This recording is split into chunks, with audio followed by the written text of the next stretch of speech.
إن الحمد لله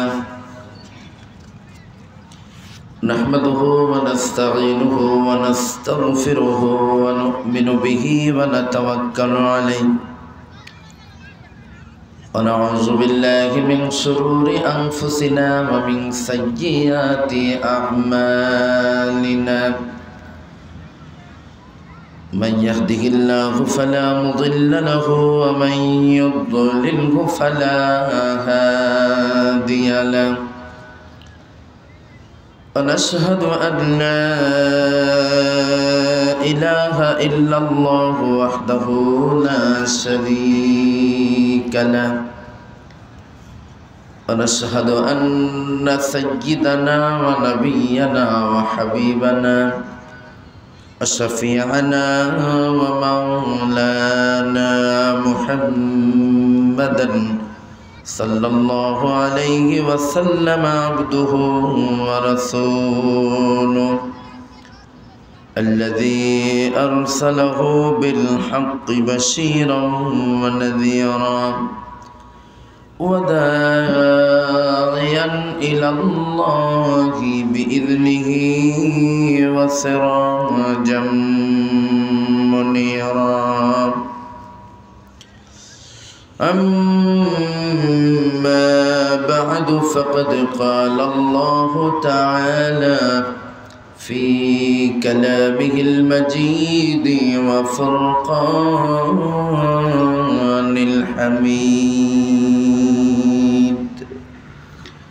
فأعوذ بالله من الشيطان الرجيم بسم الله الرحمن الرحيم وأما من خاف مقام ربه ونهى النفس عن الهوى فإن الجنة هي المأوى عن ابن عباس رضي الله تعالى عنه قال رسول الله صلى الله عليه وسلم الشيطان جاثم على قلب بني آدم فإذا ذكر الله خنس وإذا غفل وسوس رواه البخاري أو كما قال النبي صلى الله عليه وسلم وقال الله تعالى في شان حبيبه مخبرا وآمرا إن الله وملائكته يصلون على النبي يا أيها الذين آمنوا صلوا عليه وسلموا تسليما اللهم صل على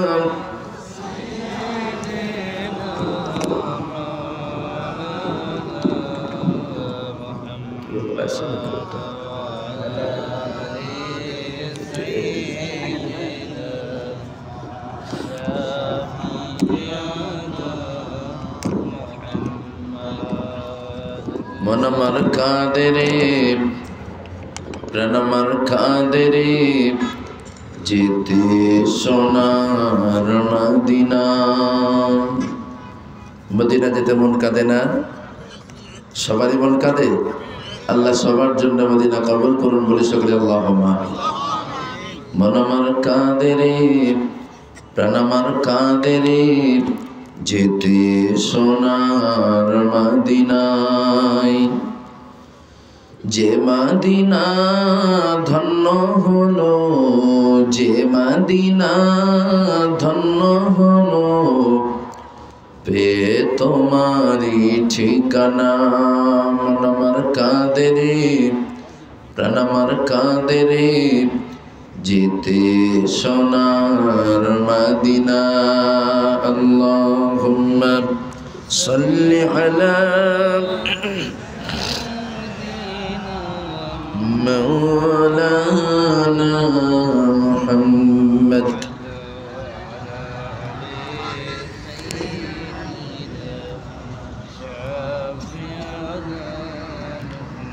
তয়ফের কথা ভেবে ভেবে কাঁদে শুধু দোনয়ন। তয়ফের কথা ভেবে ভেবে কাঁদে শুধু দোনয়ন।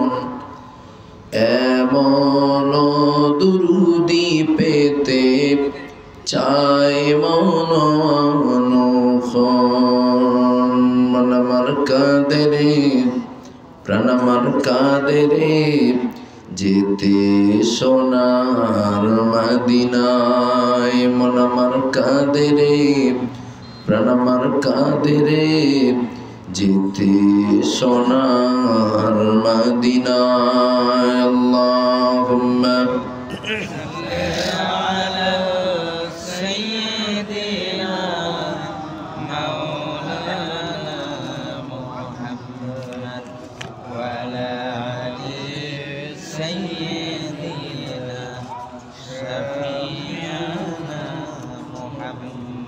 মালহার পূর্বপাড়া জামে মসজিদের উন্নয়ন কল্পে আয়োজিত বিরাট তাফসিরুল কোরআন মাহফিল পরিচালনাকারী শ্রদ্ধাভাজন সভাপতি সাহেব মাওলানা আব্দুল বারী সাহেব,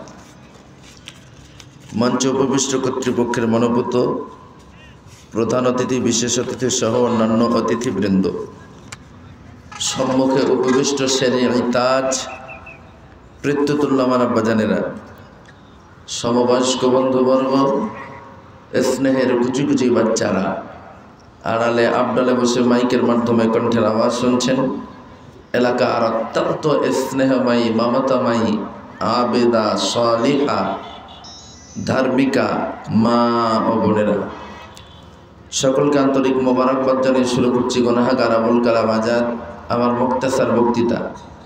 তবে তার পূর্বে মহান স্রষ্টা আল্লাহ রাব্বুল আলামিনের দরবারে মন প্রাণ উজাড় করে উচ্চ আওয়াজে মস্তক নত কণ্ঠে কালিমাত শুকর একটু শুকরিয়া জ্ঞাপন করি। বলি সকলে আলহামদুলিল্লাহ।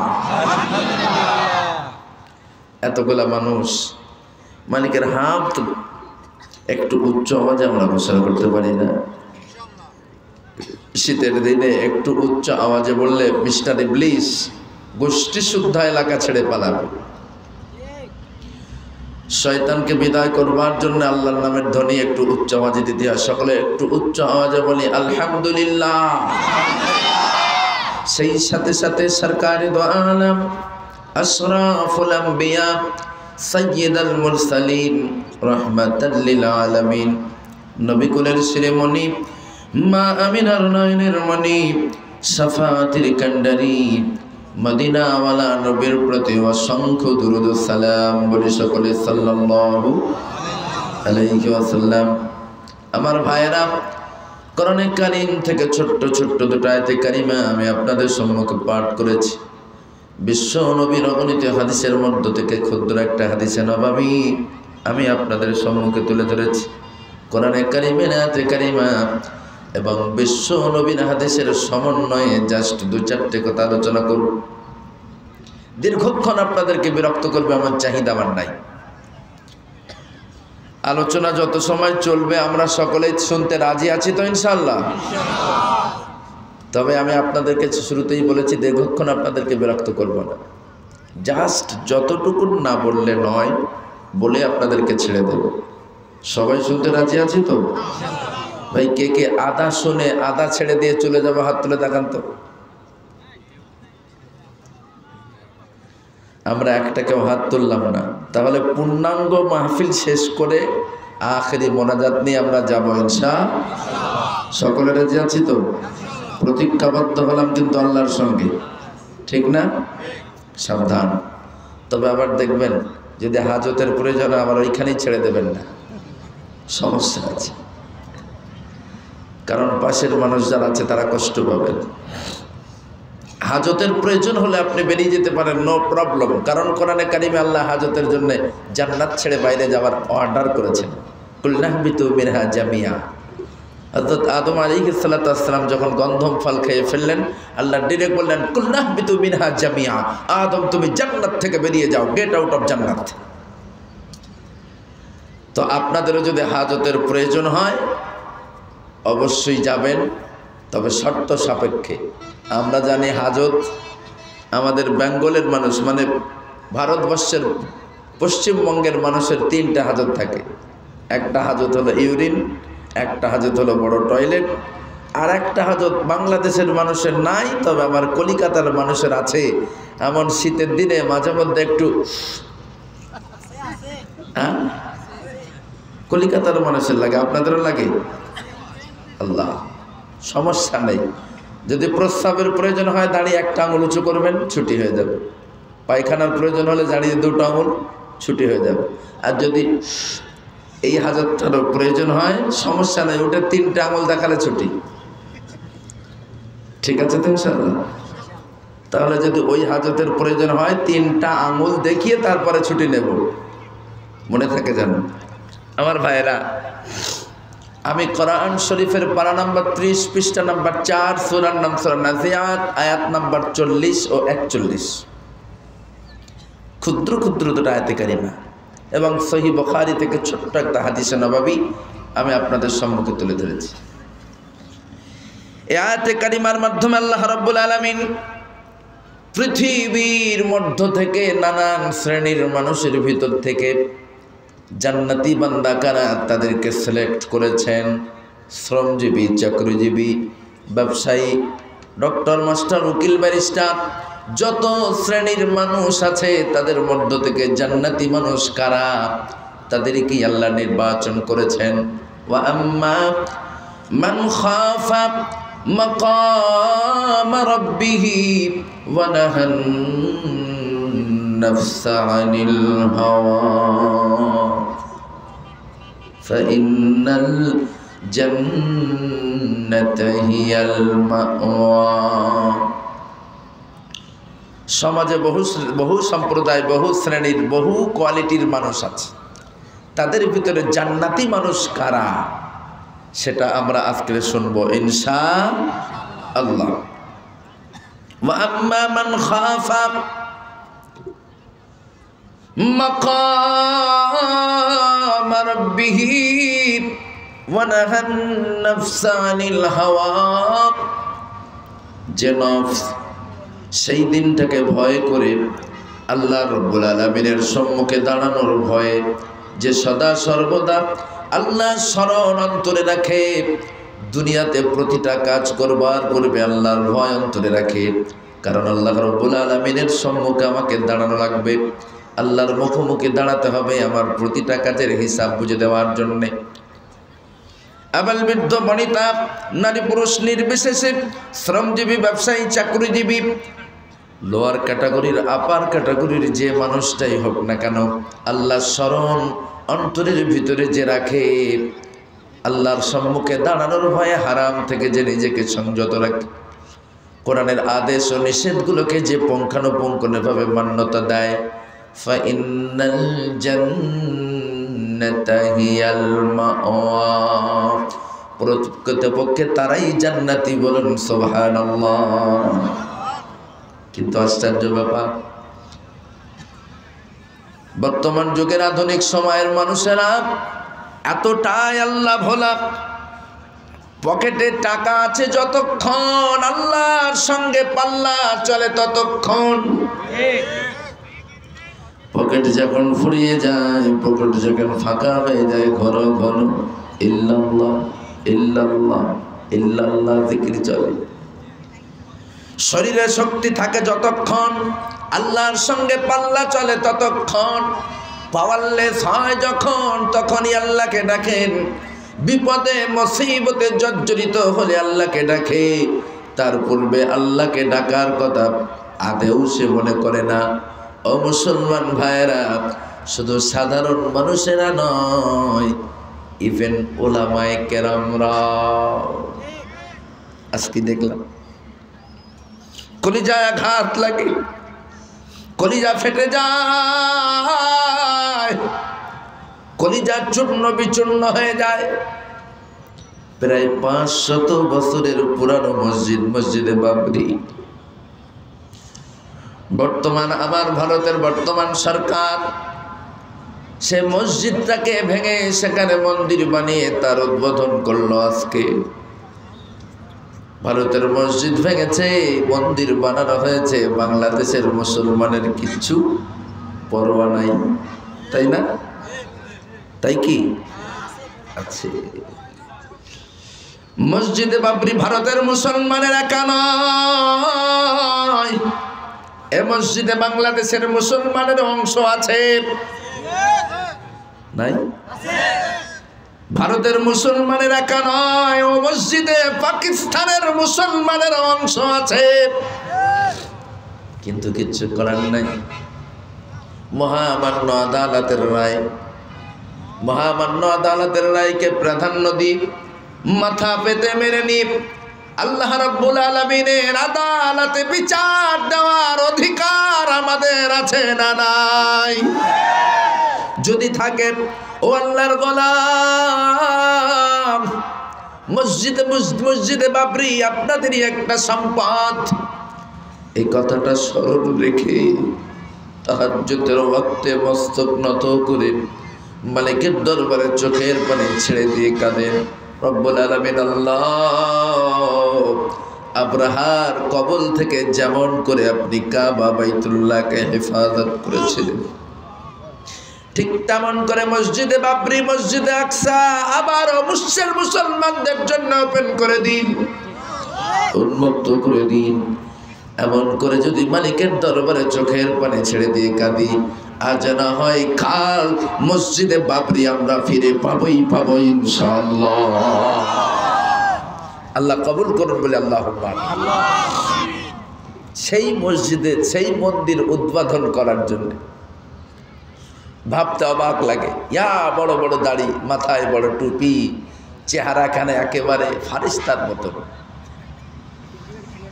মৌলবী, কোন এক মৌলবী সেখানে বসে আছে আমন্ত্রিত, মন্দিরের উদ্বোধন হবে, মৌলবী সেখানে আমন্ত্রিত। আচ্ছা বলুন, সেই মৌলবীর ভিতরে কি আল্লাহর ভয় আছে না নাই?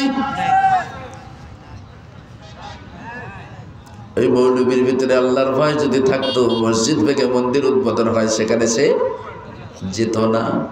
ওই জন্য বললাম, ইভেন উলামায়ে কেরামদের ভিতরেও এমন কিছু 5-8টা দালাল আছে, অর্থ আছে যেখানে, মৌলবী যায় সেখানে। ঈমান থাকলো না গেল, তার বাদ বিচার নাই। আল্লাহ আমাদেরকে হেফাজত করুন বলে আমি। আমার ভাইরা, وأما من خاف مقام ربه ونهى النفس عن الهوى, রবের সম্মুখে দাঁড়ানোর ভয়ে, আল্লাহর মুখোমুখি হওয়ার ভয়ে যে নফস নিজেকে সংযত রাখতে পেরেছে হারাম থেকে, যে নফস নিজেকে সংযত রাখতে পেরেছে সমস্ত হারাম কর্ম থেকে, ফাইনাল জান্নাতা হিয়াল মাওয়া, তারাই দুনিয়াতে জান্নাতি। বলুন সুবহানাল্লাহ। ছোট্ট একটা দৃষ্টান্ত দিলে বুঝবেন। আজ আমরা দুনিয়ার মোহে পড়ে এতটাই আল্লাহ ভোলা হয়ে গেছি, আল্লাহ স্মরণ থেকে এতটাই বিচ্ছিন্ন হয়ে গেছি, যেন সমাজের যত অসামাজিক কাজগুলো আমাদের কাছে হয়েছে সামাজিক, আর সামাজিক কাজগুলো হয়ে গেছে আজ অসামাজিক। পর্দা পুশিদায় কোনো নারী গেলে বলে সেকেলে একটা মেয়ে, বেপর্দায় কোনো নারী যদি রাস্তায় বার হয়, বখাটে যুবকেরা বলে দারুণ দেখতে ভাবি। ছোট্ট একটা দৃষ্টান্ত। আপনি একবার টুপি ছাড়া মসজিদে যাবেন, টুপি না নিয়ে মসজিদে যাবেন, দেখবেন মুসল্লি যত আছে সকলে আপনার ইশারা করবে কিনা, মানে হেলমেট কই, ইচ্ছা করে বসে থাকবেন। বাম পাশে যিনি থাকবেন তিনি আবার ভাই, যত সময় আপনি মাথায় টুপি না লাগাবেন তত সময় টুপিটা পরানোর ব্যাপারে আপনাকে ইঙ্গিত করবার লোকের মসজিদ অভাব নাই। আচ্ছা বলুন তো, টুপি মাথায় দেওয়া নফল না সুন্নাত না ফরজ? সুন্নাত। টুপি ছাড়া নামাজ হবে না হবে না? হবে। তারপরেও টুপি না মাথায় দিয়ে মসজিদে যাচ্ছেন আপনি, আপনাকে দেখিয়ে দেওয়ার মানুষের অভাব নাই।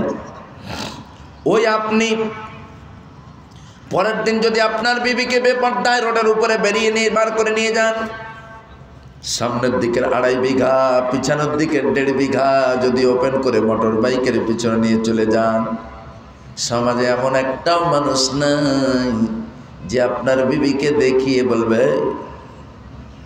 আচ্ছা কি। বেপর্দায় যদি আপনি আপনার বউকে বাইকের পিছনে বসে নিয়ে যান, দেখানোর লোক আছে। কিন্তু বউকে পর্দায় রাখা কি নফল নাকি সুন্নাত? ফরজ। ফরজ বিধান লঙ্ঘন করে দেখানোর মানুষ নাই, সুন্নাতের বেলা মানুষের অভাব নাই। এই হলো বর্তমান সিচুয়েশন। ও মুসলমান ভাইরা, দোহাই লাগে আপনাদের কাছে, এভাবে যদি চলতে থাকি আগামীতে আরো বিপদ আছে, আমাদের কেউ রক্ষা করতে পারবে না। আজ মসজিদে বাবরি ভাঙে কাফেরেরা, মসজিদে আকসায় টন টন বম ফেলে ইহুদিরা। আমরা কাঁদি, চোখের পানি ছেড়ে দিয়ে কোনো কাজ হয় না। কারণ একটাই, আমরা হয়েছি আল্লাহ ভোলা, আমরা হয়েছি সুবিধাবাদ জিন্দাবাদ। সুবিধা আছে যেখানে জিন্দাবাদ সেখানে, সুবিধা নাই যেখানে জিন্দাবাদ নাই সেখানে। এই জন্যে আল্লাহ বলে, বান্দা আল্লাহওয়ালা কাউকে পাবি না, বরং আমার পক্ষ থেকে তোদের উপরে জুলুমবাজ শাসক দেওয়া হবে। বলুন ঠিক কিনা? তারই এফেক্ট এটা। সামান্য দুদিনের দুনিয়ার প্রলোভনে মানুষ এতটাই আল্লাহ ভোলা, এতটাই আল্লাহ ভোলা। এই আয়াতে কারিমার সঙ্গে সামঞ্জস্য রেখে সহিহ বুখারী থেকে ক্ষুদ্র একটা হাদিসে নববী আজ আমি আপনাদের সম্মুখে তুলে ধরেছি। আন ইবনে আব্বাস রাদিয়াল্লাহু তাআলা আনহু قال قال رسول الله صلى الله عليه وسلم الشيطان جاثم على قلب بني آدم فإذا ذكر الله خنس وإذا غفل وسوس رواه البخاري। বিশ্বনবী বলেন, প্রত্যেকটা আদম সন্তানের কলবের চতুর্দিকে মিস্টার ইবলিস ঘাপটি মেরে বসে থাকে। যখনই সে আল্লাহ ভোলা হয়ে যায়, আল্লাহ স্মরণ থেকে বিচ্ছিন্ন হয়ে যায়, অমনি ইবলিস তার ইমানের উপরে হামলা করে। যে কোনো প্রকারে তার ইমানটাকে নিয়ে সে ভেঙে যায়, বেঈমান করে তাকে মৃত্যুমুখী করে দেয়। ও মুসলমান ভাইরা, কথাটা বলেছেন আল্লাহর নবী, বিশ্ব নবী হাবিবুল্লাহ। প্রত্যেকটা আদম সন্তানের কলবের চতুর্দিকে শয়তান যদি ঘাপটি মেরে বসে থাকে, আমি আপনি 1 সেকেন্ডের জন্যও যদি আল্লাহ ভোলা হয়ে যায়, ওই 1 সেকেন্ডটাই বেঈমান করে দেওয়ার জন্য, ইবলিসের জন্য যথেষ্ট। তাই আজ আমি আপনাদেরকে বলবো, খোদা ভোলা নয়, আল্লাহ ভোলা নয়, আল্লাহর স্মরণ থেকে বিচ্ছিন্ন নয়, বরং সর্বদা আল্লাহ স্মরণ অন্তরে রাখার প্রয়োজন আছে না? না, যদি মুহূর্তের জন্য আল্লাহ ভোলা হয়ে যায়, পরিণতি কতটা ভয়ঙ্কর হতে পারে আপনাদেরকে একটুখানি বলি। তাফসীরে আনোয়ারুল কোরআনের ভিতরে পেয়েছি, বনি ইসরাইলের কাবিত বড় খোদা ভীরু বান্দা আল্লাহর। এলাকার মানুষ সবাই তাকে দরবেশ নামে চিনতেন। ধর্মীয় জ্ঞান যেমন তার ছিল অগাধ, চিকিৎসা শাস্ত্রেও তিনি অনেক পাণ্ডিত্য অর্জন করেছিলেন। রোগে পীড়ে বিমানে মানুষ যখন জর্জরিত হতেন, সকলেই তার দ্বারস্থ হতেন। যার ঝাড়ফুঁক পানি পড়ার প্রয়োজন তাকে ঝাড়ফুঁক দিতেন, যার ট্যাবলেট ইনজেকশনের প্রয়োজন তার ট্যাবলেট দিতেন। একই ব্যক্তির কাছে 2 রকম পরিষেবা পাওয়ার কারণে মুহূর্ত মধ্যে বিশাল জনপ্রিয়তা অর্জন করলেন। তামাম এলাকাবাসী তাকে যথেষ্ট খোদা ভীরু নামে জানতেন, যথেষ্ট আল্লাহওয়ালা নামে চিনতেন। এক ডাকে তাকে দরবেশ বলে ডাকতেন। ও মুসলমান ভাইরা, ওই দরবেশের কাছে সুন্দরী একটা মেয়েকে ট্রিটমেন্টের জন্য আনা হলো। মেয়েটা দেখতে অপরূপা, দেখতে অপরূপ সুন্দরী, কিন্তু দুর্ভাগ্য মেয়েটা পাগলি। গভীর মনোযোগ। মেয়েটা পাগলি। আপনারা কি পাগলি বলেন না অন্য কিছু বলেন? পাগলি, ইংলিশে যাকে বলা হয় ম্যাট। পাগলি মেয়ে কেন বললেন আল্লাহর ওলি?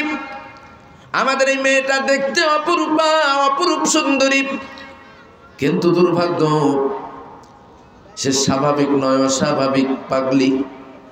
উপযুক্ত হয়েছে, হৃষ্টপুষ্ট হয়েছে, বড় সড়ো হয়েছে, বিয়ের বয়স হয়েছে, মেয়েটাকে বিয়ে দেব, কিন্তু সুন্দরী হলেও পাগলি মেয়েকে কেউ তো বিয়ে করতে চায় না।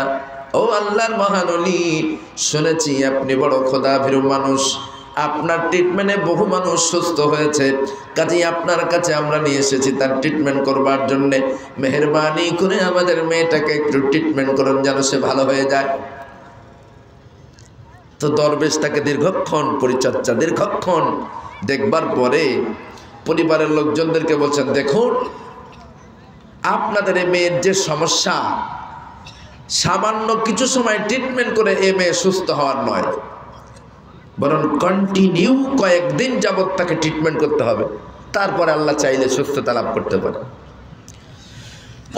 পরিবারের লোকজনেরা বললেন, না প্রবলেম, যদি আপনার কাছে অ্যাডমিশন করানো লাগে 2 দিন, 10 দিন, 1 মাস, যতদিন খুশি যদি অ্যাডমিশন করানো লাগে, ভর্তি করে রেখে গেলাম, যে কোনো মূল্যে মেয়েটাকে ট্রিটমেন্ট করে সুস্থ করুন। কারণ মেয়েটা বড় হয়েছে, বিয়ে দেওয়ার প্রয়োজন হয়েছে, উপযুক্ত মেয়ে বাড়ি রাখা তো সম্ভব নয়, আজ না হয় কাল তাকে বিয়ে দিতেই হবে, আপনার ট্রিটমেন্ট করুন।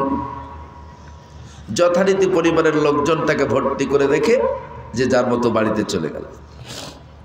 দরবেশ একা ট্রিটমেন্ট করেন সুন্দরী মেয়েটার। কোরআনে কারীমের ভিতর আল্লাহ রাব্বুল আলামিন বলেন, সুজ্জিনা লিন-নাস হুব্বুশ শাহাওয়াতি মিনান নিসা, নারীদের প্রতি পুরুষের জন্য আকর্ষণ এটা আল্লাহ হতে। প্রতিটা পুরুষের ভিতরেই, নারীর ভিতরে, প্রতিটা পুরুষের ভিতরে নারী সম্পর্কে যেমন আকর্ষণ দিয়েছেন আল্লাহ, ঠিক তেমনই নারীদের ভিতরেও পুরুষ সম্পর্কে চুম্বকের মতো আকর্ষণ দিয়েছে। মিলিয়ে নেবেন। যদি 2টা বাচ্চা আপনার থাকে, একটা যদি ছেলে আর একটা যদি মেয়ে হয়, আপনি পরীক্ষা করে দেখবেন মেয়েটা বেশি বেশি আপনাকে ভালোবাসবে, ছেলেটা বেশি বেশি আপনার ওয়াইফকে, তার আম্মুকে ভালোবাসবে, ঠিক না? বাবার সঙ্গে মেয়ের সম্পর্ক ভালো, মায়ের সঙ্গে ছেলের আন্ডারস্ট্যান্ডিং ভালো, এটাই হচ্ছে স্বাভাবিক নিয়ম। অর্থাৎ পুরুষের প্রতি নারীর ভালোবাসা, নারীর প্রতি পুরুষের ভালোবাসা, প্রেম প্রীতি, এটা আল্লাহ হতে। দীর্ঘক্ষণ কন্টিনিউ কয়েকদিন যাবৎ সুন্দরী মেয়েটাকে ট্রিটমেন্ট করতে করতে মিস্টার ইবলিস দরবেশের মাথায় চেপে বসে ওয়াসওয়াসা দিয়ে ওই সুন্দরীর রূপ লাবণ্যের প্রতি আকর্ষিত করি তার সঙ্গে জেনা করাতে বাধ্য করলো। বলুন নাউজুবিল্লাহ। কয়েকবার জেনার পরে মেয়েটা অলরেডি গর্ভবতী। এমন সময় ইবলিস প্রকাশের পরে দরবেশের কাছে এসে বলতে লাগলেন, আল্লাহর ওলি কামটা করলেন কি? কুমারী মেয়েকে গর্ভবতী করে দিলেন। এ সংবাদ যদি সমাজের মানুষ শুনতে পায়, সমাজের মানুষ যদি জানে, তাহলে কি তারা আর কেউ আপনাকে মানবে? স্বাভাবিক।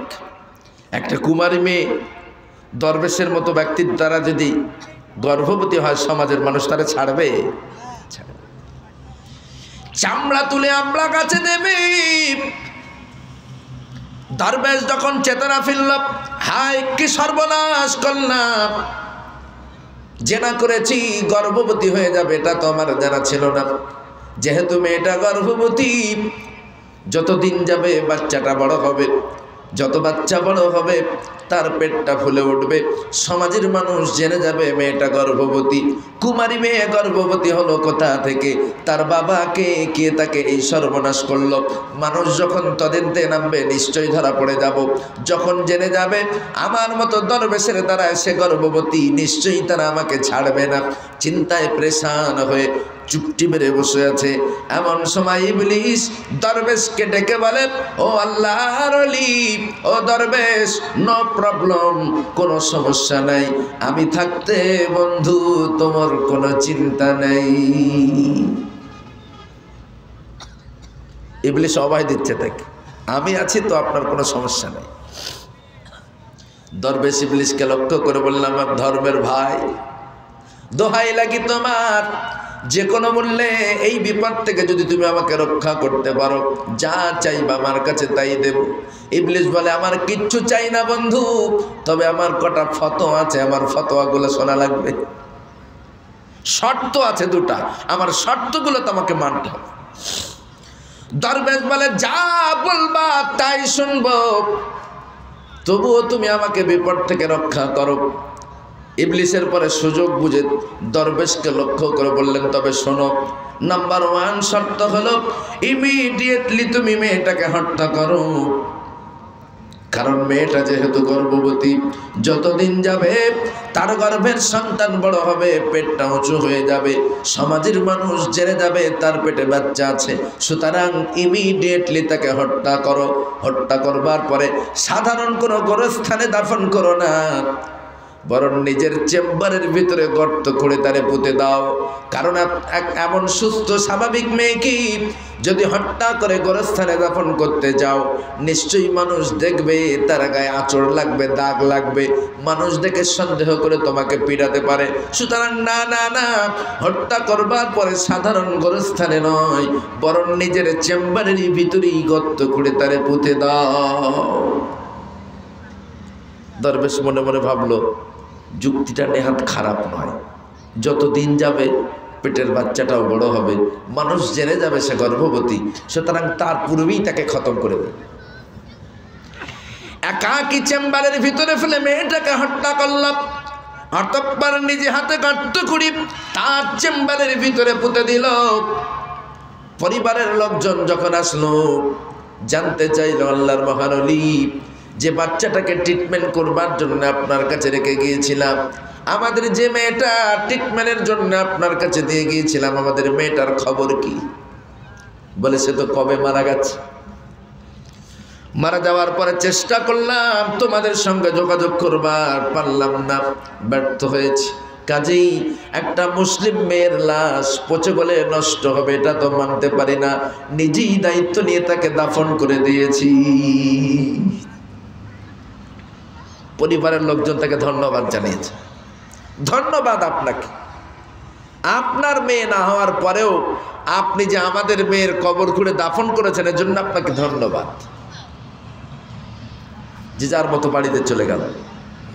ওদিকে মিস্টার ইবলিস ওই মেয়ের পরিবারের লোকের কাছে যে হাজির, ও বাড়ির লোকজনেরা, তোমাদের যে মেয়েটাকে ট্রিটমেন্টের জন্য দরবেশের কাছে দিয়ে এসেছিলে, সে মেয়েটার খবর কি? বলে, সে তো কবে মারা গেছে। ইবলিস বলে, মারা যায় নাই, মারা যায় নাই, তোমাদের মেয়ে মারা যায় নাই। পরিবারের লোকজন বলে, বলো কি তুমি? দরবেশ নিজেই বলেছে সে মারা গেছে, তিনি তার কাফন দাফনের ব্যবস্থা করে নিজেই হাতে তাকে দাফন করে দিয়েছেন। বলে, না, তোমাদের মেয়ে মারা যায় নাই, বরং তোমাদের মেয়েকে হত্যা করা হয়েছে। হত্যার পূর্বে ওই মেয়ের সঙ্গে জেনা করা হয়েছে, জেনার কারণে মেয়েটা গর্ভবতী হয়েছে। গর্ভবতী হয়ে যাওয়ার জন্যে সমাজের মুখে বেউজ্জতির হাত থেকে রেহাই পাওয়ার জন্যে দরবেশ নিজে হাতে তাকে হত্যা করেছে।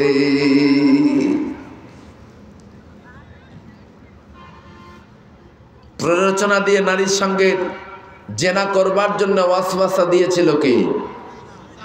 হত্যা করবার যুক্তি দিয়েছিল কে? আবার ইনফরমেশন দিচ্ছে মেয়ের বাড়ি থেকে শয়তান। যখনই তারা শুনলো যে আমাদের মেয়েটাকে হত্যা করা হয়েছে, বিশ্বাস করল না।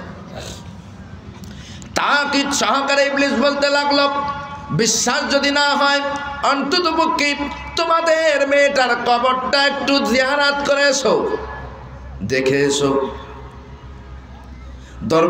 দরবেশের কাছে যাও, গিয়ে বলো, ও আল্লাহর মহান ওলি, আমাদের মেয়েটা যে মারা গেল, তার কাফন দাফনে আমরা থাকতে পারলাম না। হাজার হলেও পাগলি হলেও সে তো আমাদেরই মেয়ে, তার জন্যে কলিজাটা বড়ই কাঁদে। মন চেয়েছে কবরটা একটু দেখব, কবরটা একটু জিয়ারত করব। বলুন আমাদের মেয়েটাকে কোন গোরস্থানে কবর দিয়েছেন বলুন?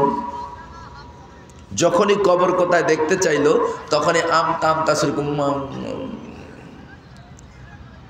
কারণ আল্লাহর কি শান, সেই সময় সাধারণ কোনো মানুষও মারা যায়নি, গোরস্থানের নতুন কোনো কবরও ছিল না যে সেই কবরটা দেখিয়ে বলবে ওটাই তার কবর। কবর কোথায় দেখাতে পারলো না। পরিবারের লোকজনের প্রেসার দিতে লাগলেন, বলুন কোথায় কবর দিয়েছেন বলুন। দুজন জিজ্ঞাসা করেন কবর কোথায় বলুন, আর দুইজন তার ফ্লোরে দাঁড়িয়ে পায়ের শক্ত আঙুল দিয়ে পায়ের বড় আঙুলটা দিয়ে মাটি খোঁচড়াতে লাগলো। মাটি যত খোঁচড়ায় তত লুজ পায়। দীর্ঘদিনের পুরানো বিল্ডিং, ফ্লোরটা তো টাইট হওয়ার কথা, তো ঢিলা কেন? যত আঙুল দিয়ে মাটি খোঁচড়ায় তত লুজ লাগে, যত লুজ লাগে পা তত গভীরে চালিয়ে দেয়, যত পা গভীরে চালিয়ে দেয় একটু পরেই দপ করে লাশ পচা গন্ধ যখন নাকে আসলো, সন্দেহ বেড়ে গেল, হাতের সাহায্যে মাটি সরালো।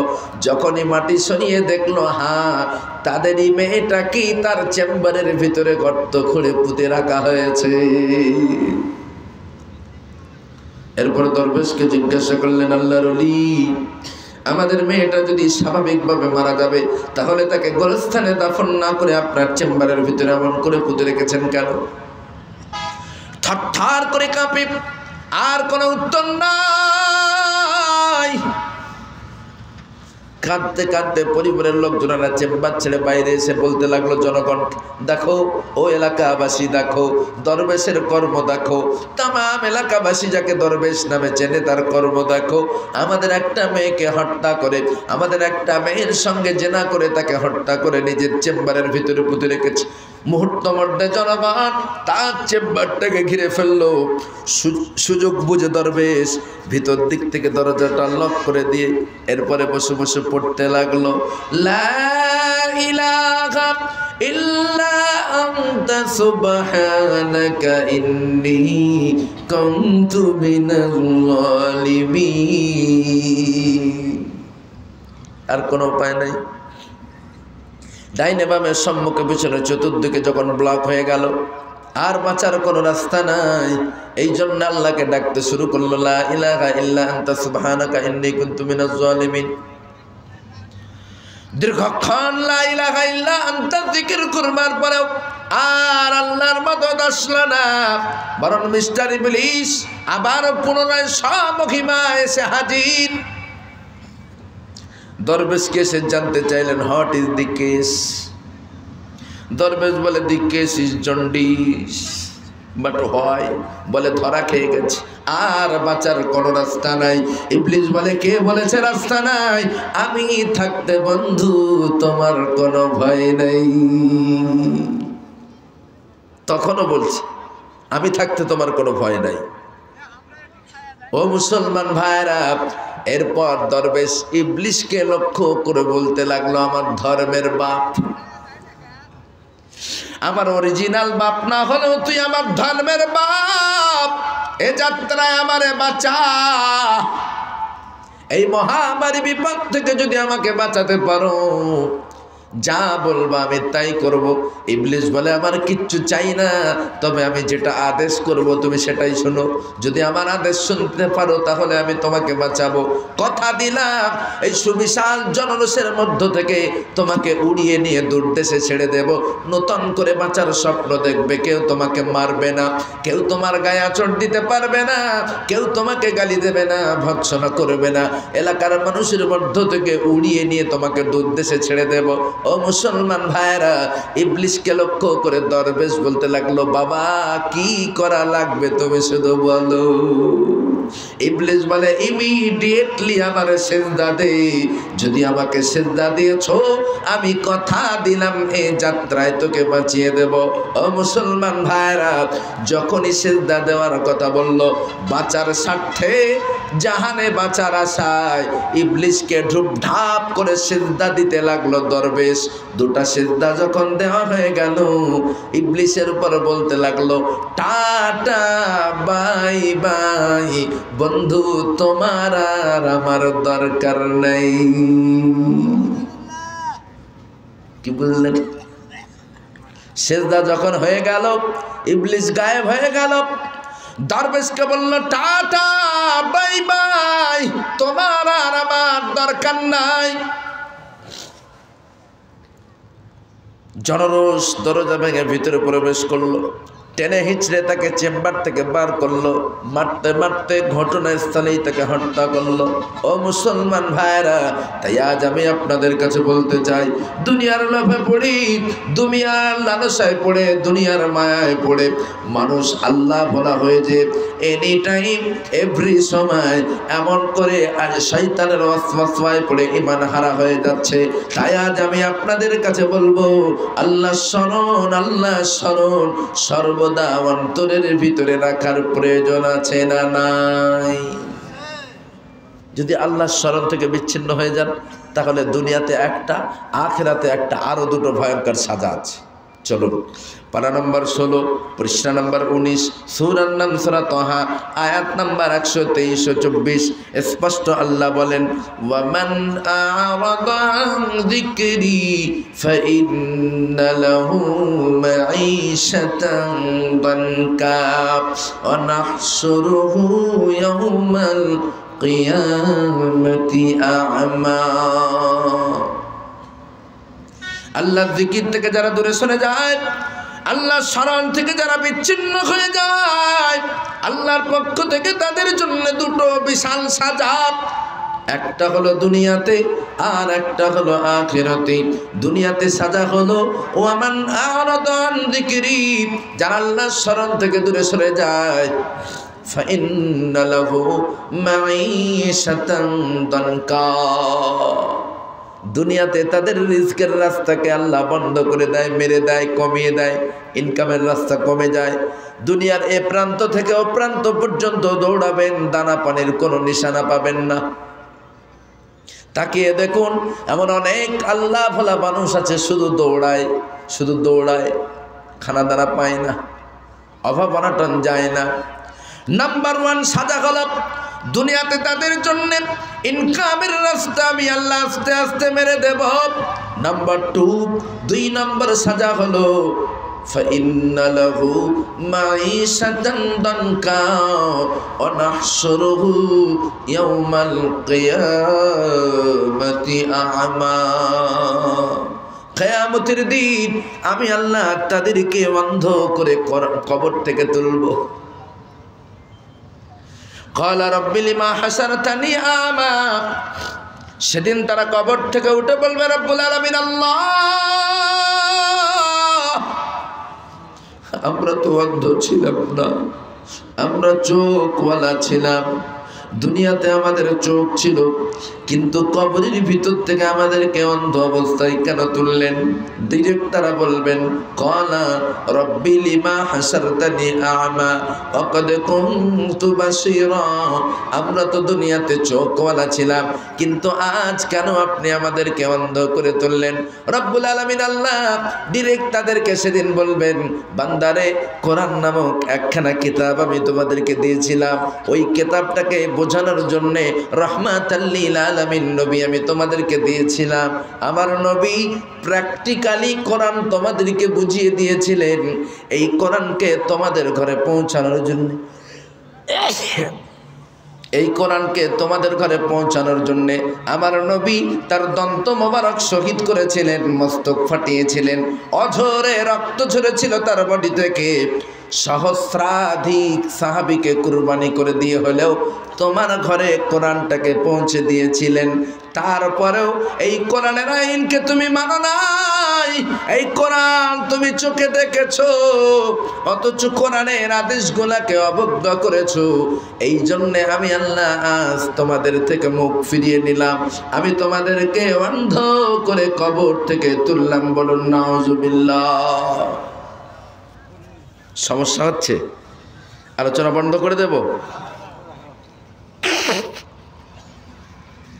উপর থেকে যা পড়ছে আমি বুঝতে পারছি, এক ফোঁটা পড়লে কলিজা পর্যন্ত ঢুকে যায় এই ঠান্ডার দিনে, ঠিক না?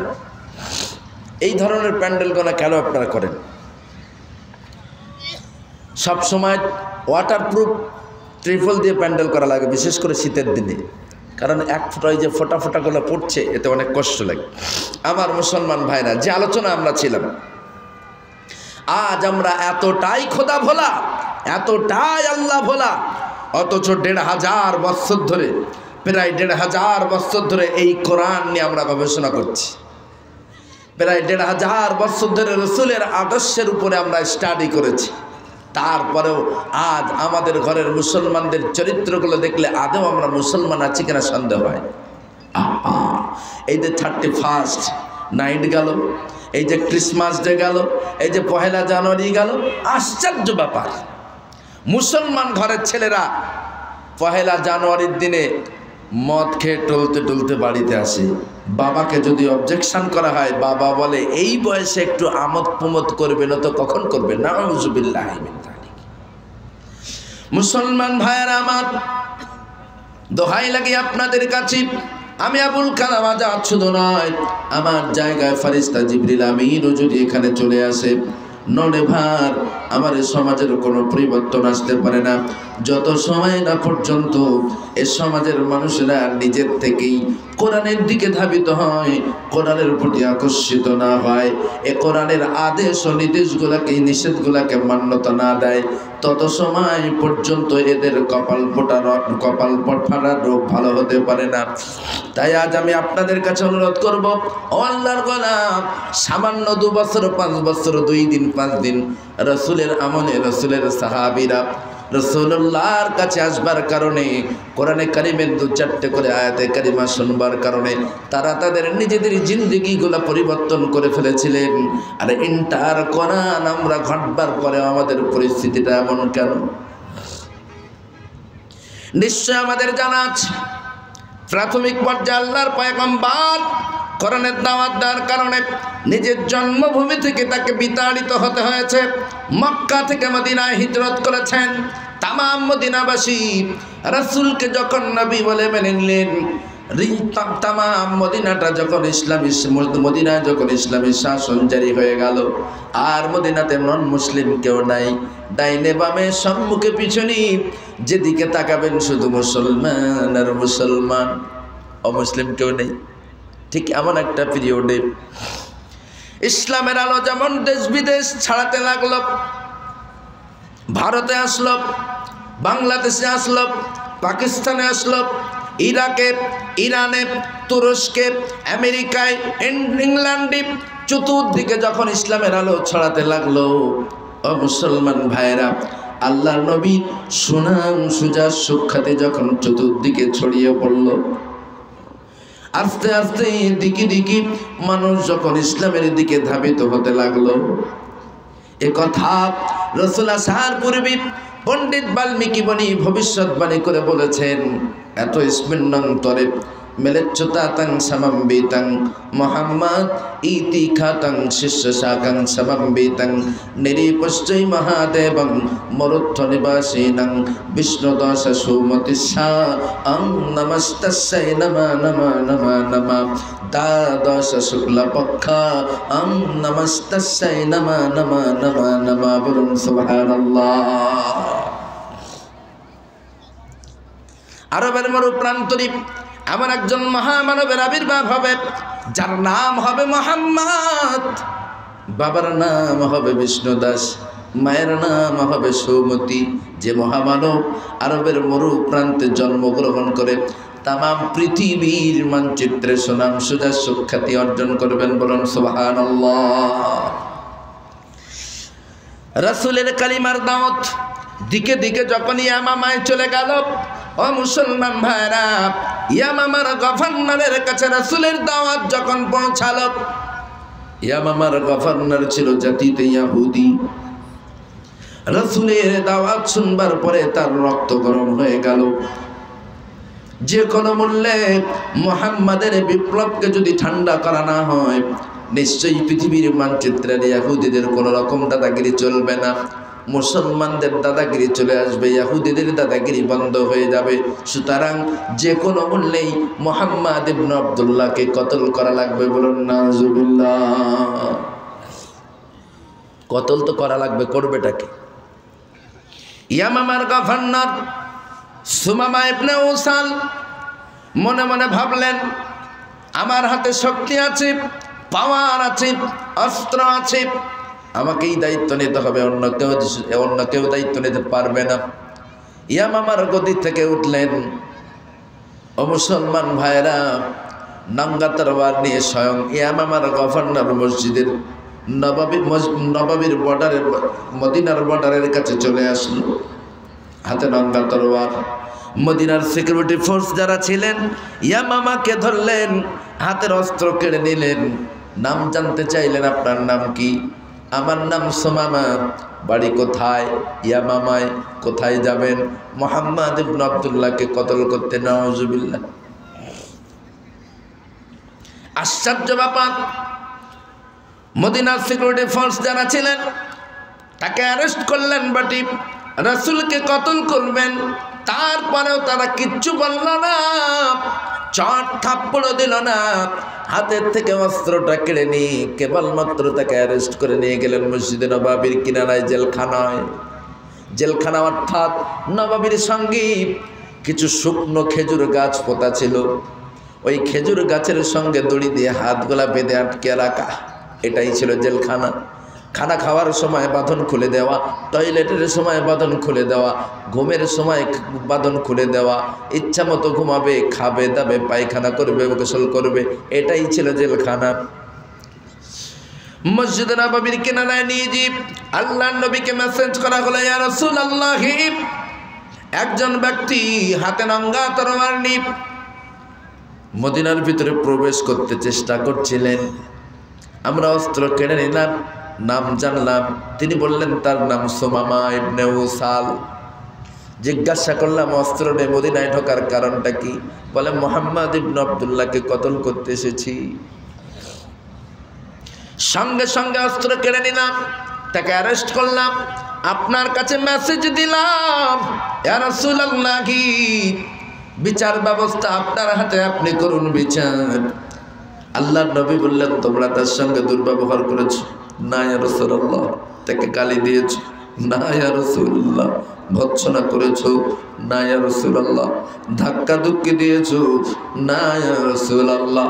আল্লাহর নবী বললেন, ধন্যবাদ তোমাদের, কি যাও তাকে নববীর পাশে জেলখানায় রেখে দাও, সময় মতো আমি চলে আসব।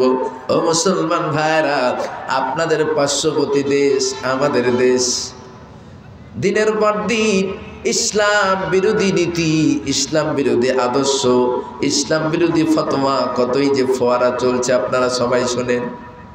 এখন বাংলাদেশের কোনো বন্ধু যদি নঙ্গা তরবার নিয়ে ভারতের বর্ডারে গিয়ে দাঁড়ান আর বলেন, আমি অমুকের মুন্ডু নেব, বলুন তো দেখি, তারা কি আপনাকে জামায়াদর করবে? জামায়াদর করবে? কাউকে ফোন করার প্রয়োজন মনে করবে না, হাতে থাকে লম্বা লম্বা ডাইরেক্ট টিকার টেনে স্পটই ফেলে দেবে, ঠিক না? পরিচয় নেওয়ার প্রয়োজন মনে করবে না। রাসূলের সাহাবীদের ব্যবহার দেখেন। সুমামাকে আটক করবার পরে আল্লাহর পয়গম্বর যখনই সুমামার দিকে এগিয়ে গেল, বিনম্রভাবে গিয়ে জিজ্ঞাসা করলেন, মা ইসমুকা, তোমার নাম কি? ইসমে সুমামা ইবনে উসাল। বাড়ি কোথায়? আমার বাড়ি ইয়ামামায়। কেন এসেছো মদিনায়? জবাবে সুমামা বললেন, মুহাম্মদ ইবনে আব্দুল্লাহকে কতল করবার জন্য। গভীর মনোযোগ।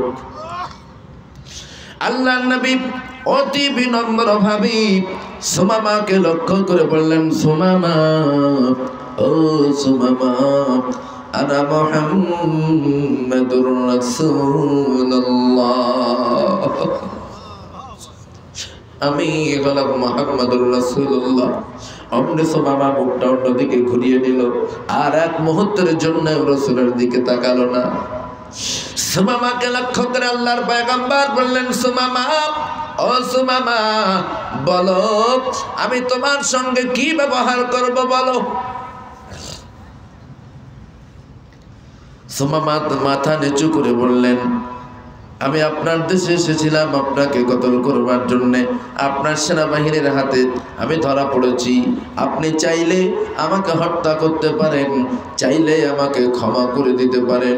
তবে যদি আপনি ক্ষমা করে দেন, আমার বাড়িতে ছোট্ট ছোট্ট বাচ্চা আছে, আমার বিবি আছে, আমার মা আছে, আমি তাদের কাছে ফিরে যেতে পারবো, আপনার কাছে চিরকৃতজ্ঞ থাকবো। আমি যে অপরাধ করেছি, ক্ষমার অযোগ্য অপরাধ, এই অপরাধের কারণে আপনি চাইলে আমাকে হত্যা করতে পারেন। যদি আপনি হত্যা করেন তাহলে আপনি অবিবেচক নয়, অবিচারক নয়, পার্টিকুলার হত্যাযোগ্য অপরাধীকেই হত্যা করেছেন। সুবহানাল্লাহ। ইহুদি হলো, সে ডাইরেক্ট বলছে হত্যার যোগ্য অপরাধীকেই আপনি হত্যা করেছেন, এটা আপনার জন্য বিচার হবে না, চাইলে হত্যা করতে পারেন। আর যদি আপনি আমাকে ছেড়ে দেন, বিবি বালি বাচ্চা আছে, মা আছে, আমি তাদের কাছে ফিরে যাব, চিরকৃতজ্ঞ থাকবো আপনার কাছে। আল্লাহর নবী সুমামাকে বললেন, সুমামা, নিশ্চিন্তে নির্দ্বিধায় এখানে থাকো, খাও দাও ঘুমাও, আমার সাহাবীরা কেউ তোমার সঙ্গে দুর্ব্যবহার করবে না, আমি পরে আসবো তোমার খবর নেব। রাসূল সুমামাকে ছেড়ে চলে গেলেন। কয়েক ওয়াক্ত পরে আবারও আসলেন, এসে জিজ্ঞাসা করলেন, সুমামা, ও সুমামা, মা শানুকা ইয়া সুমামা,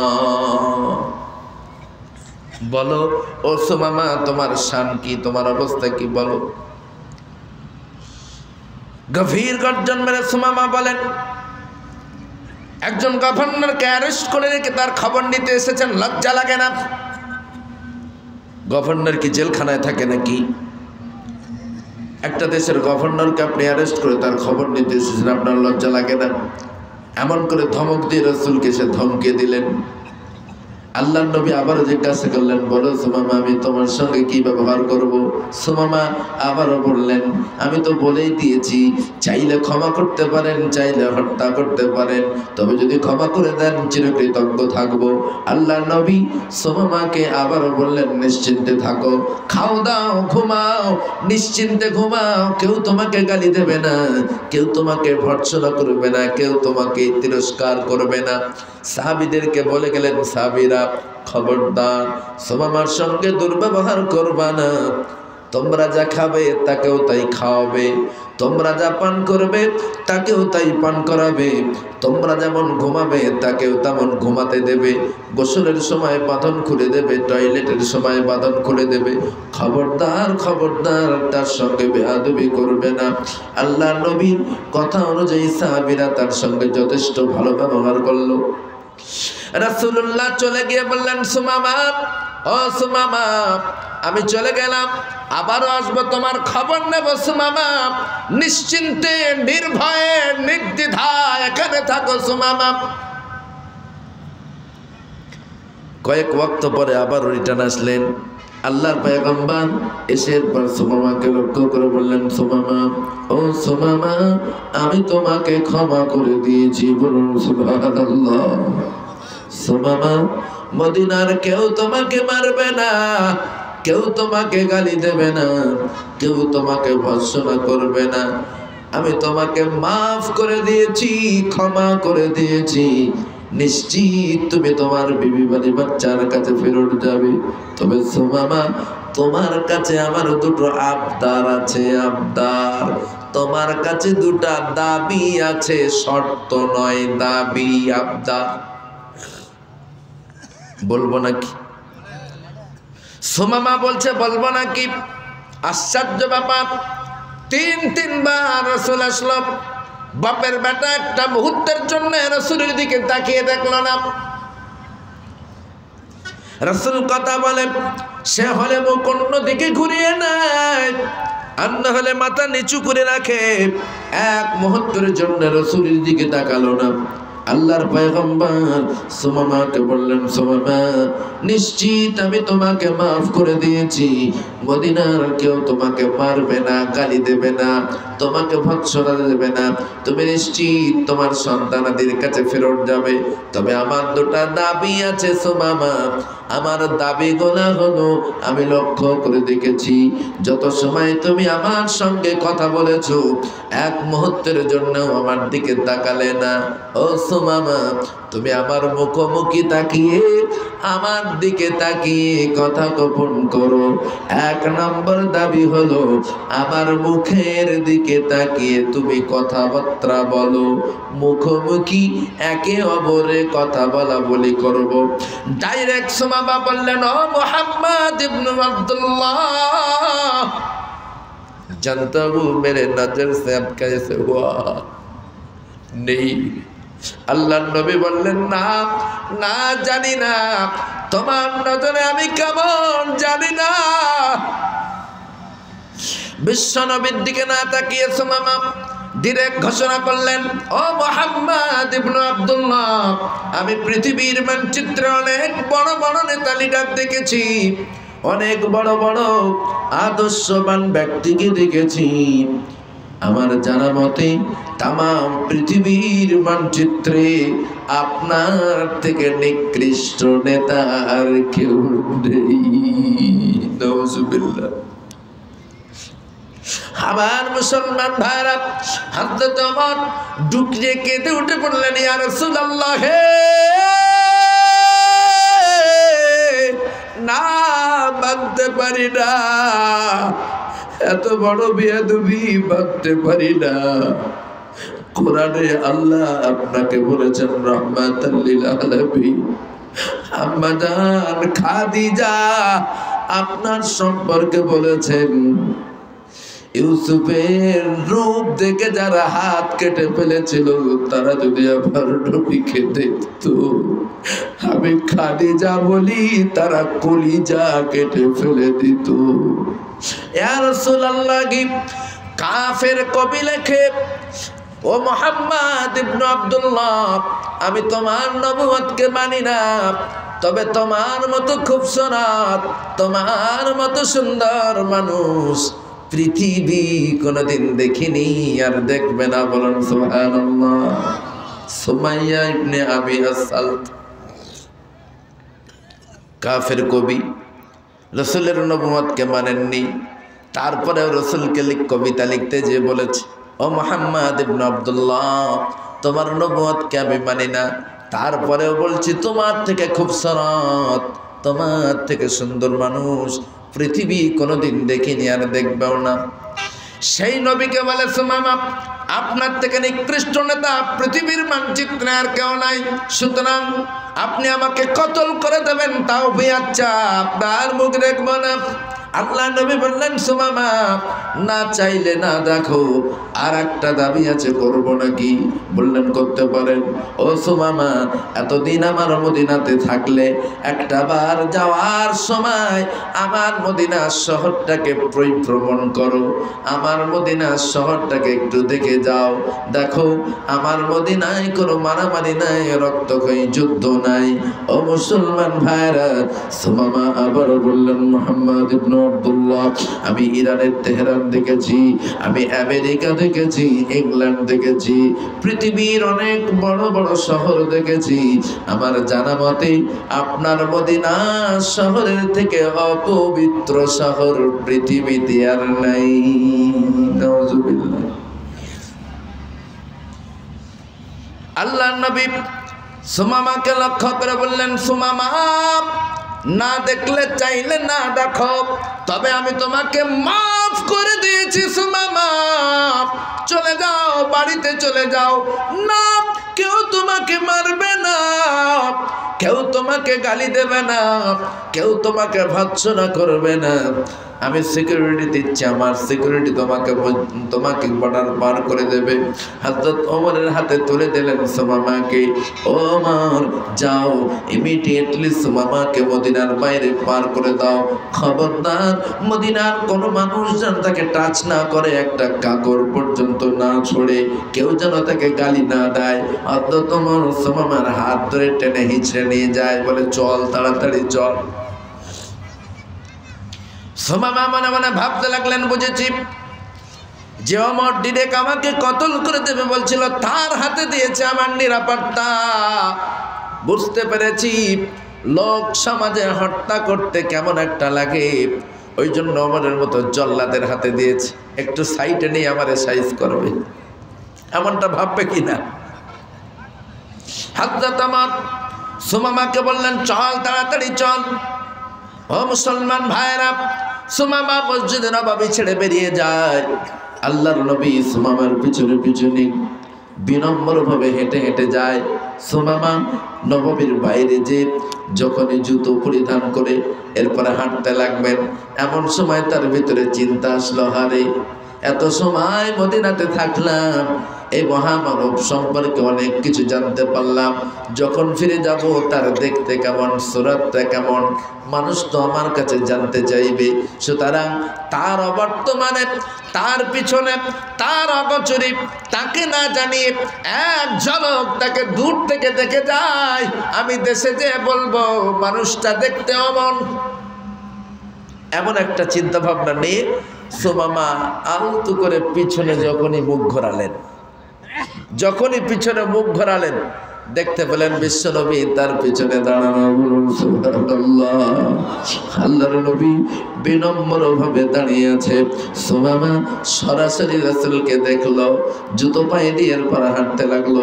ওমর টেনে হিঁচড়ে নিয়ে যায়, চল তাড়াতাড়ি করে চল, তোর মতো কাফেরকে মদিনায় রাখবো না।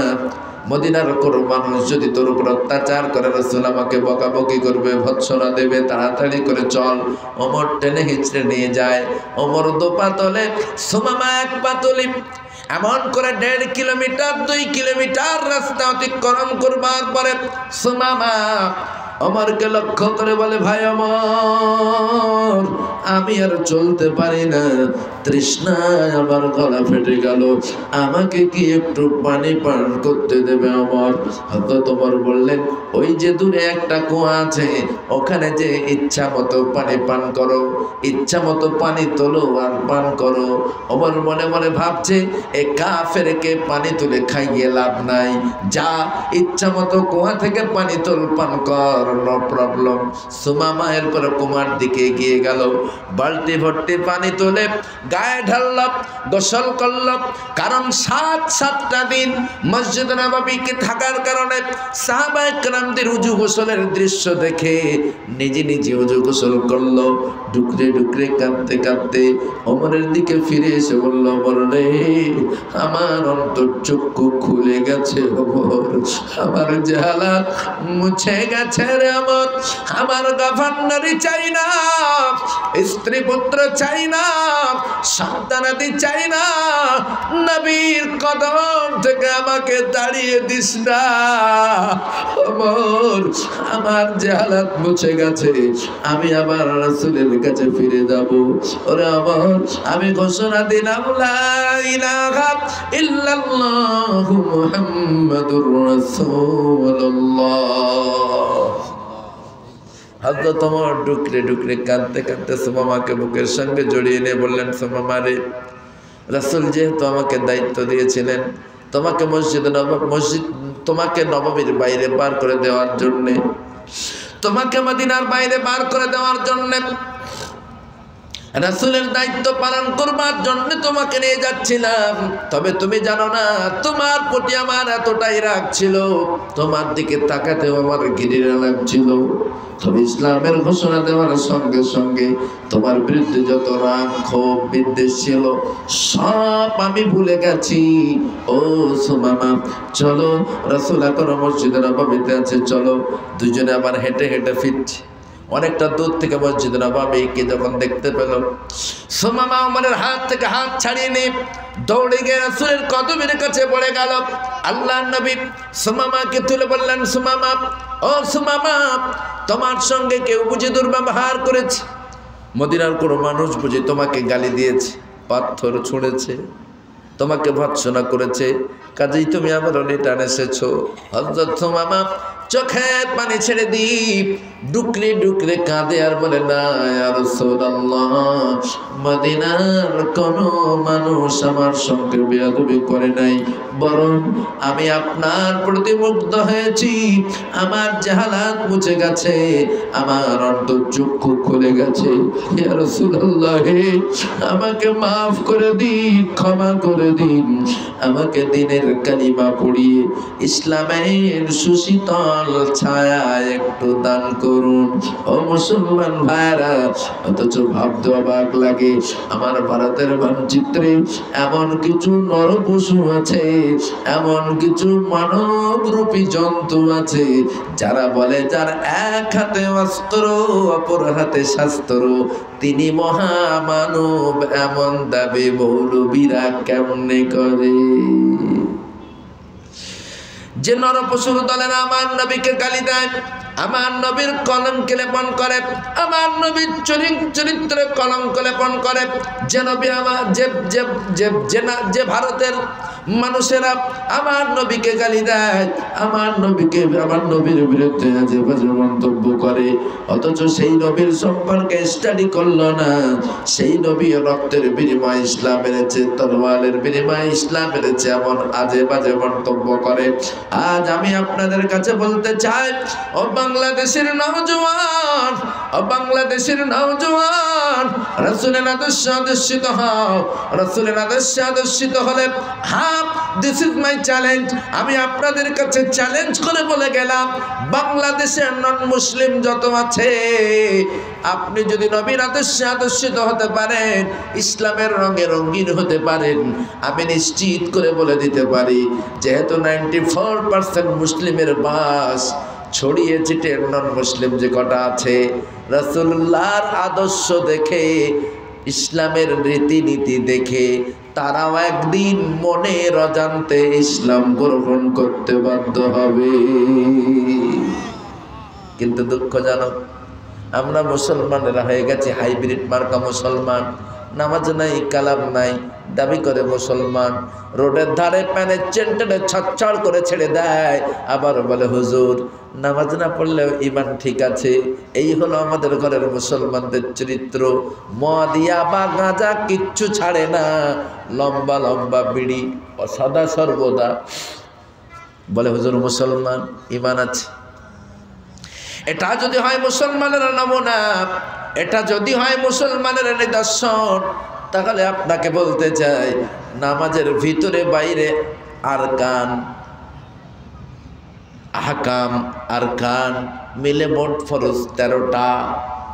কেরাত পড়া, রুকু করা, সিজদা করা, কাপড় পা খাওয়া, বডি পা খাওয়া, জায়গা পা খাওয়া, কেবলা মুখে হওয়া, ইত্যাদি ইত্যাদি, এমন 13টা ফরজ আছে নামাজের ভিতরে বাইরে।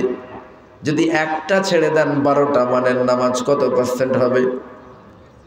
হ্যাঁ, কেন 12টা যে মেনেছেন, একটা মানলেন, 12টা আদায় করলেন, একটা আদায় করলেন না, নামাজি 1% হবে না। হুজুর ফরজ 4টে, মুখমণ্ডল ধৌত করা, হাতের কনুই পর্যন্ত ধৌত করা, মাথার 4 ভাগের 1 ভাগ কম্পালসারি মসহ করা, পায়ের গিরো পর্যন্ত ধৌত করা। এই 4টের ভিতরে আপনি 3টা করলেন, একটা ছাড়লেন, ওযু হবে কত পার্সেন্ট? 1% নয়। সুতরাং ও মুসলমান, সোনামাছি হয় না। সুযোগ পেলে পায়খানায় বসবো, সুযোগ পেলে মিষ্টান্নের দোকানের মিশ্রিতেও বসবো, এর নাম সোনামাছি। সোনামাছি নয়, মুসলমানি রঙিন রঙে রঙিন হও, ইসলামের রঙে রঙিন হও।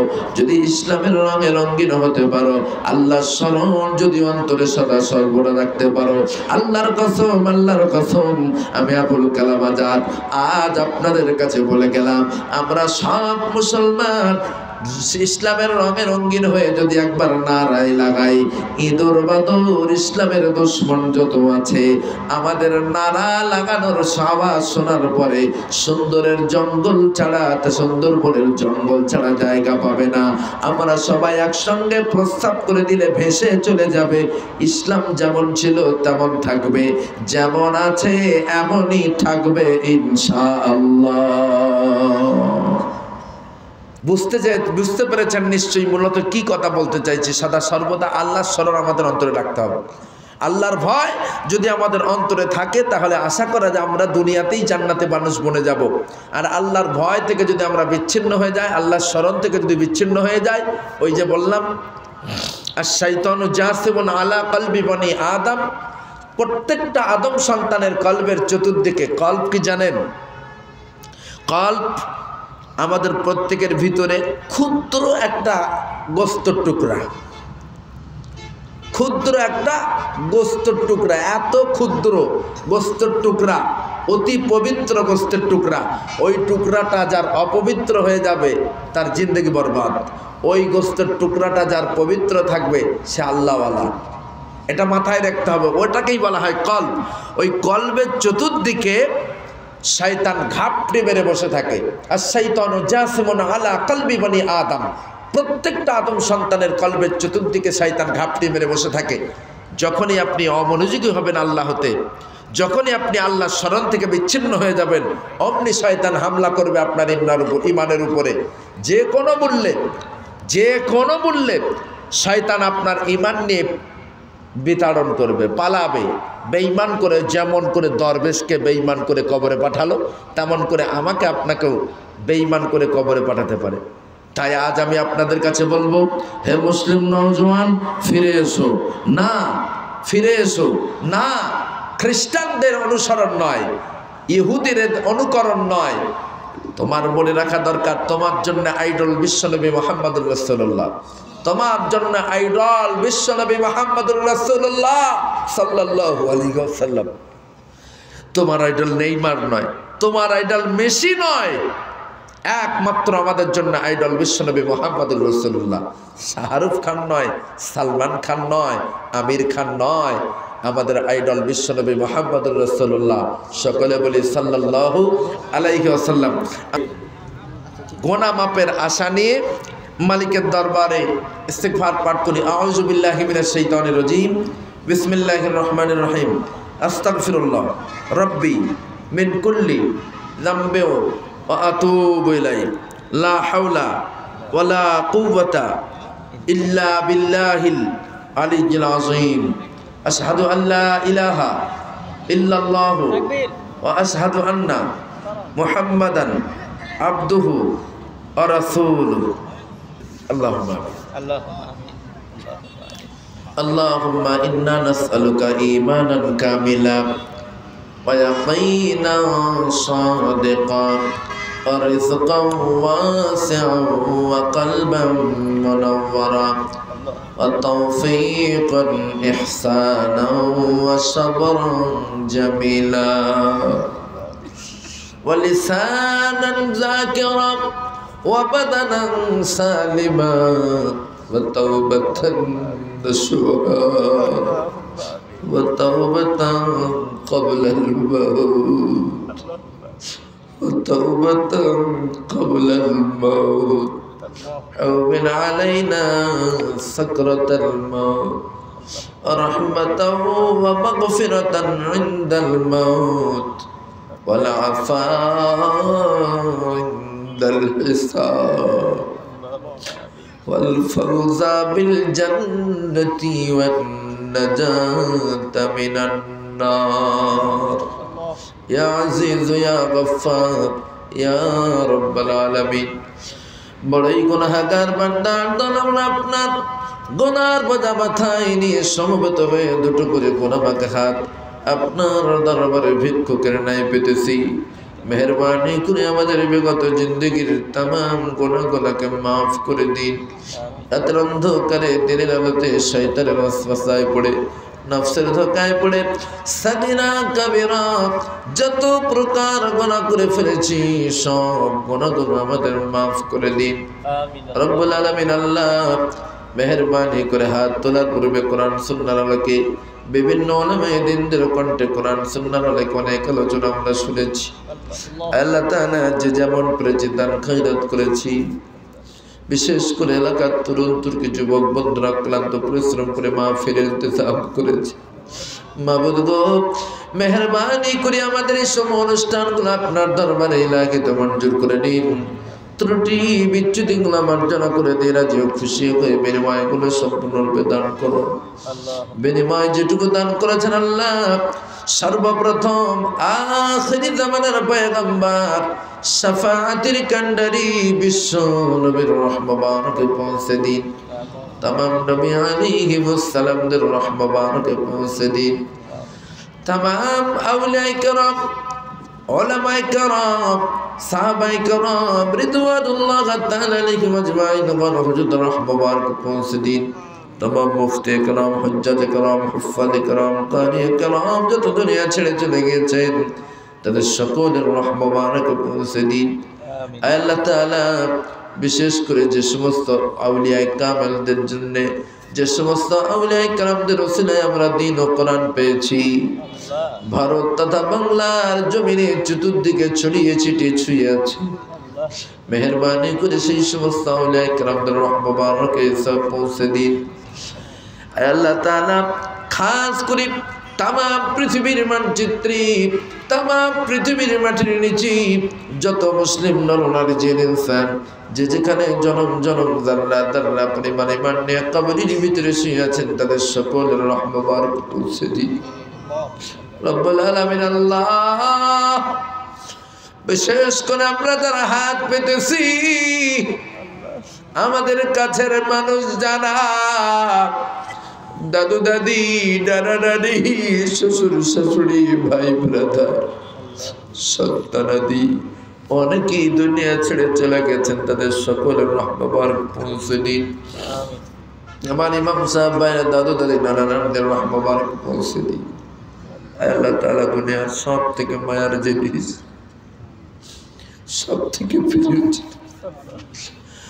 আব্বা বলে ডাকার মতো বড় বৃক্ষকে আমরা যারা হারিয়ে ফেলেছি আল্লাহ আমাদের আব্বাদের রহমতকে পৌঁছে দিন। আমাদের আব্বাদের কবরগুলোকে জান্নাতের বাগান বানিয়ে দিন। আমাদের আব্বারা আমাদেরকে লালিত পালিত করতে যে হয়তো অনেক অন্যায় অপকর্ম করে ফেলেছেন, হয়তো অনেক নামাজ ছেড়ে দিয়েছে আল্লাহ তাআলা সেই জন্য আমাদের আব্বাদের কবরে আযাব দিবেন না। আমাদের আব্বাদের কবরে আযাব দিয়ে তো আপনার কোনো লাভ হবে না। আপনি যদি মাফ করে দেন আপনার তো কোনো ক্ষতিও হবে না। আমাদের সকলের আব্বাদের জন্য জান্নাত ওয়াজিব করে দিন। জনন দুঃখিনী মা গর্ভধারিণী মাকে আমরা যারা হারিয়ে ফেলেছি আল্লাহ আমাদের মায়েদের রহমতকে পৌঁছে দিন। আমাদের মায়েদের কবরগুলোকে নূর না আলা নূর বানিয়ে দিন। আল্লাহ তাআলা আমাদের মায়েরা আব্বারা যারা হায়াতে আছেন তাদের হায়াতগুলোকে বাড়িয়ে দিন। বিশেষ করে দোয়া চাই রফিকুল ইসলাম নামের আপনার যে বান্দার নামে ৫,০০০ টাকা তার বিবি দান করেছেন, মেহেরবানি করে আপনার বান্দা রফিকুল সাহেবের কবরকে জান্নাতের বাগান বানিয়ে দিন। পরওয়ারদিগারে আলাম কিয়ামত পর্যন্ত তাকে কবরের ভিতরে ঘুম পাড়িয়ে রাখুন। আল্লাহ তাআলা কবরের ভিতর থেকে তার রূহানি দোয়া তার বিবির নসিব করুন। মেহেরবানি করে তাকে দুনিয়াতে সুস্থ ও সবল রাখুন। পরওয়ারদিগারে আলাম আমরা যতগুলা মানুষ হাত পেতেছি আমাদের কার কে হাজত আছে আপনি তো সবই জানেন। আমাদের প্রত্যেকের সব হাজত গুলাকে আপনি কবুল মঞ্জুর করে নিন। আয় আল্লাহ তাআলা হাত নামাবার পূর্বে বলে নামাই তরুণ তুর্কি যুবক বন্ধুরা অনেক আবেগী হয়ে কোরআনের গান শোনার জন্য মাহফিলের ইন্তজাম করেছেন। আল্লাহ রাস্তা থেকে প্রায় মকাম থানার কাছাকাছি থেকে আমাকে যেভাবে রিসিভ করে নিয়ে আসলো, তারা আমার মনের মণিকোঠায় জায়গা করে নিয়েছে। রব্বুল আলামিন এই যুব সমাজ যাদের হাতে মোহাম্মদ রফি লতা মঙ্গেশকরের গান থাকার কথা, তারা সেটাকে উপেক্ষা করে কোরআনের গান শোনানোর জন্যে এ সুন্দর কোরআনের মাহফিলের ইন্তজাম করেছেন। অন্তরের অন্তঃস্থল থেকে মুসাফির মজলুম অবস্থায় দোয়া চাই, ওই যুবকগুলোকে জান্নাতি যুবক হিসাবে কবুল করে নিন। শ্রোতা হিসাবে যত মানুষ এসেছেন প্রত্যেকের জন্য এ মাহফিলকে নাজাতের জারিয়া হিসাবে কবুল করে নিন। রব্বুল আলামিন যেটুকু বলেছি আর যা অন্তরের ভিতরে রেখেছি, আমার কলিজার টুকরা ভাই, আমার মামুন ভাই, রব্বুল আলামিন আমার সালাম ভাইদের মেহেরবানি করে সালাম ভাই মামুন ভাইদের প্রতি রহমত বর্ষণ করুন, ভাইয়ের ব্যবসা বাণিজ্যে বারাকা দান করুন। আর আল্লাহ তাআলা এলাকায় তাদের সম্মান আরো অনেক অনেক গুণে বাড়িয়ে দিন। মাহবুদ মাওলা যেটুকু বলেছি আর যা অন্তরের ভিতরে রেখেছি, আমার ব্যক্তিগত মনের আশা তামান্নাগুলোকে পূর্ণ করে দিন। আল্লাহ তাআলা সমস্ত রকম পেরেশানির হাত থেকে হেফাজত করুন। মাবুদ সব রকম পেরেশানির হাত থেকে হেফাজত করুন। আপনার হাবিবের ওসিলা আমাদের तमाम দোয়াগুলোকে মঞ্জুর করুন। সাল্লাল্লাহু তাআলা আলা রাসূল খায়রি খালকিহি ওয়া নূরি আরশিহি সাইয়্যিদিনা মুহাম্মাদিন ওয়া আলিহি ওয়া আসহাবিহি আজমাইন। সুবহানা রাব্বিকা রাব্বিল ইজ্জাতি আম্মা ইয়াসিফুন ওয়া সালামুন আলাল মুরসালিন আলহামদুলিল্লাহি রাব্বিল আলামিন। ওয়াজআল আখিরা কালামিনা ইনদাল মাউতি লা ইলাহা ইল্লাল্লাহু মুহাম্মাদুর রাসূলুল্লাহ। আসসালামু আলাইকুম ওয়া রাহমাতুল্লাহ।